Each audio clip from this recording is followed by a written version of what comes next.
नमस्कार, जनप्रवाद सुपरफास्ट में आपका स्वागत है। मैं हूं हेमेंद्र सिंह। एक नजर डालते हैं आज की सुर्खियों पर। देश के 15वें राष्ट्रपति चुनाव के लिए मतदान शुरू। पीएम मोदी ने डाला वोट। संसद और विधायक वोटिंग में ले रहे हिस्सा। द्रौपदी मुर्मू के समर्थन में 60% से अधिक मत पड़ने की संभावना। 21 जुलाई को होगी मतगणना, 25 जुलाई को होगा शपथ ग्रहण। आज से शुरू हुए संसद के मानसून सत्र में 32 बिल लाएगी सरकार। 8 नए विधेयकों को फिर से विचार के लिए करेगी पेश। विपक्ष में संसदीय कामकाज में सहयोग देने के लिए रखी शर्त का विपक्षी दलों और जनभावनाओं के मुद्दों पर भी चर्चा कराए सरकार। मानसून सत्र से पहले पीएम मोदी ने संसद को बताया तीर्थ क्षेत्र। बोले राष्ट्रहित और जनहित में होनी चाहिए बहस और संवाद। आर्थिक और राजनीतिक संकट से जूझ रहे श्रीलंका में फिर आपातकाल। आवश्यक वस्तुओं की आपूर्ति के लिए विक्रमासिंघे ने जारी किया आदेश। आज सावन के पहले सोमवार पर शिवालयों में लगी श्रद्धालुओं की भारी भीड़। काशी और महाकाल समेत अन्य मंदिरों में प्रशासन ने सुरक्षा व्यवस्था के किए कड़े इंतजाम। बिहार के एक मंदिर में जलाभिषेक के दौरान मची भगदड़। 2 महिलाओं की गई जान, कई के घायल होने की खबर। आज से दही, लस्सी और पनीर पर 5% चुकानी होगी जीएसटी। पैकेट लेवल युक्त शहद और अनाज पर भी देना होगा 5% टैक्स। अस्पताल में 5000 से अधिक किराए वाले कमरे पर 5% जीएसटी। होटल के 1000 से कम किराए वाले कमरे पर 12% टैक्स। चेक पर बैंकों की ओर से जाने वाले शुल्क पर 18% जीएसटी। एलईडी लाइट्स और लैंप पर 12 की जगह 18% देना होगा जीएसटी। मध्य प्रदेश निकाय चुनाव में कांग्रेस ने बदला इतिहास। ग्वालियर महापौर पद पर 57 साल बाद भाजपा को हराकर हासिल की जीत। उज्जैन, खंडवा और सतना महानगर पालिका पर भाजपा की जीत। बुरहानपुर सागर में भी खिला कमल। सिंगरौली में आपकी एंट्री। विपक्ष ने मार्गरेट अल्वा को घोषित किया उपराष्ट्रपति उम्मीदवार। एनसीपी अध्यक्ष शरद पवार ने 17 दलों की ओर से किया ऐलान। उपराष्ट्रपति पद के लिए जगदीप धनखड़ आज दाखिल करेंगे नामांकन। एनडीए ने अन्य विपक्षी दलों से समर्थन मिलने की जताई उम्मीद। नीतीश कुमार ने धनखड़ को समर्थन देने का किया ऐलान। बोले एनडीए ने किसान पुत्र को प्रत्याशी बनाकर दिया अच्छा संदेश। अब पहाड़ों में कहीं भी छिपे दुश्मन होंगे नेस्त नाबूद। 1000 गोले दाग युद्ध के लिए तैयार हुए सारंग तोप।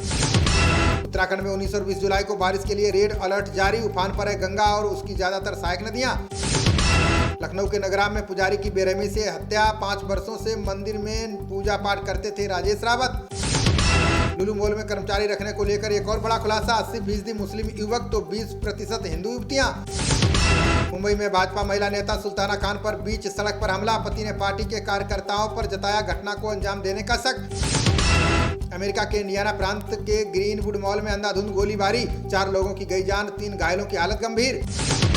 रतलाम रेल मंडल में देर रात बेपटरी हुए मालगाड़ी के 16 डिब्बे। दिल्ली मुंबई रूट की ट्रेन सेवाएं प्रभावित। डिब्बों को हटाने का काम तेज। अमरोहा में सड़क हादसे में बाइक सवार 2 कांवड़ियों की गई जान। साथियों ने किया जमकर बवाल।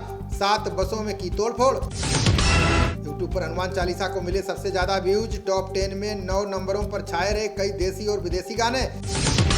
पंजाब के उपचुनाव नतीजों में इमरान की पार्टी की बंपर जीत। अब मुश्किलों में घिर सकती है पाकिस्तान की शहबाज सरकार। यूपी में अब स्कूलों में शिक्षक नहीं खेल सकेंगे छुट्टी का खेल। आकस्मिक अवकाश के लिए स्कूल खुलने से पहले करना होगा आवेदन। सपा का गढ़ ढहाने के लिए 25 जुलाई को कानपुर जाएंगे पीएम मोदी। मुलायम सिंह के साथी चौधरी हरमोहन सिंह की पुण्यतिथि में होंगे शामिल।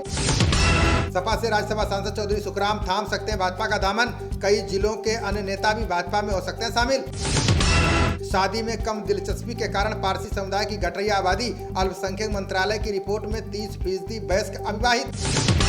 नई रिपोर्ट में 2.36% हुई मुस्लिम समुदाय में प्रजनन दर, घटकर 1.94 हुई हिंदू समुदाय की जनसंख्या प्रजनन दर। यूक्रेन के राष्ट्रपति जेलेंस्की ने 2 प्रमुख अधिकारियों को किया बर्खास्त। दोनबास इलाके पर कब्जे के लिए रूस का सहयोग करने का आरोप। साहूकारी अधिनियम को हटाने के लिए यूपी मंत्रिमंडल में शुरू हुआ काम। पुराने लाइसेंस का रिन्यूअल और नया जारी करने पर लग जाएगी रोक।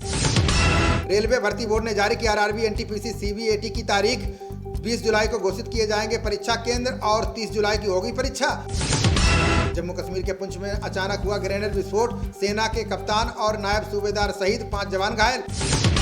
बीते 24 घंटे में कोरोना के 16,935 नए मामले आए सामने। 4 दिन बाद घटे कोरोना के मामले। संक्रमण दर 6% के पार। पिछले 24 घंटों में कोरोना से 51 लोगों की गई जान। देश में अब कुल 1,44,000 से ज्यादा हुए सक्रिय मामले। सोमवार को मजबूत होकर खुले भारतीय बाजार। सेंसेक्स में 400 और निफ्टी में 100 से ज्यादा अंकों की बढ़ोतरी। पुलवामा में पुलिस सीआरपीएफ की नाका टीम पर आतंकी हमला। एएसआई गोली लगने से घायल, 1 जवान शहीद।